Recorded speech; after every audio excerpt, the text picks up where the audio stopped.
Assalamualaikum warahmatullahi wabarakatuh. Perkenalkan, nama saya Muhammad Abimanyu Wicaksana. Saya dari kelas 11 MIPA 3. Kali ini, saya akan menjelaskan struktur anatomi dan fungsi organ pada batang. Yang pertama, pengertian organ batang. Batang merupakan bagian utama tumbuhan yang berada di atas tanah, yang berfungsi untuk mendukung bagian-bagian tumbuhan lainnya seperti daun, bunga, dan buah. Struktur batang lebih kompleks dari akar, yang dimana batang mempunyai ruas dan antarruas.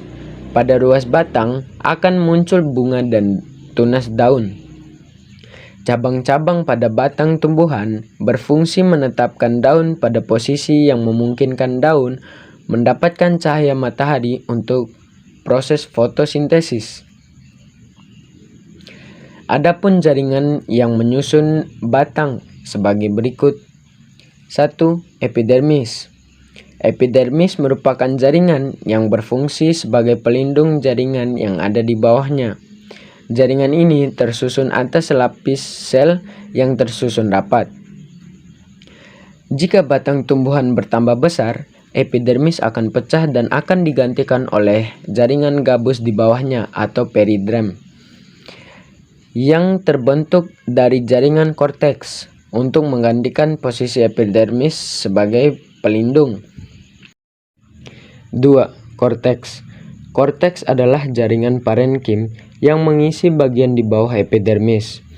Struktur sel korteks nampak seperti sel parenkim pada umumnya, yakni cenderung bulat, serta memiliki ruang antar sel. Jaringan korteks berfungsi untuk menyimpan cadangan makanan.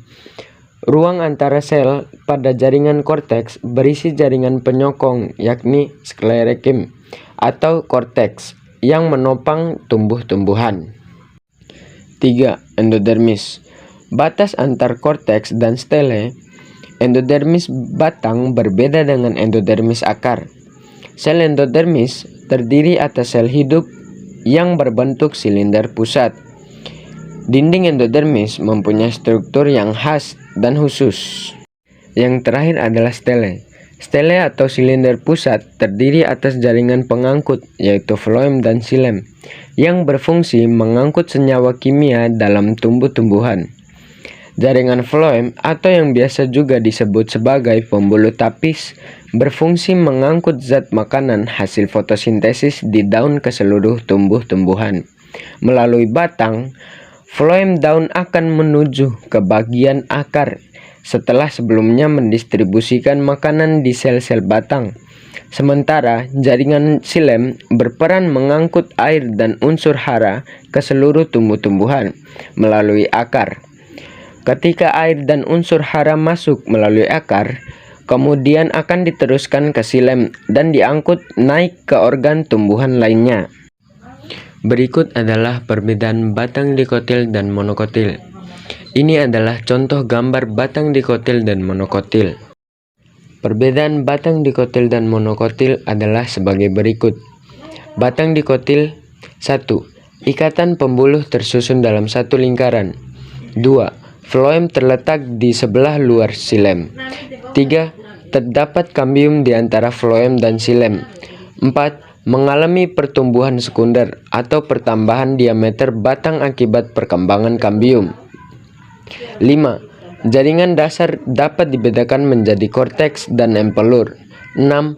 Tidak terdapat sel-sel selundang, pembuluh, atau sel-sel khusus yang membungkus xilem dan floem seperti yang terdapat pada daun.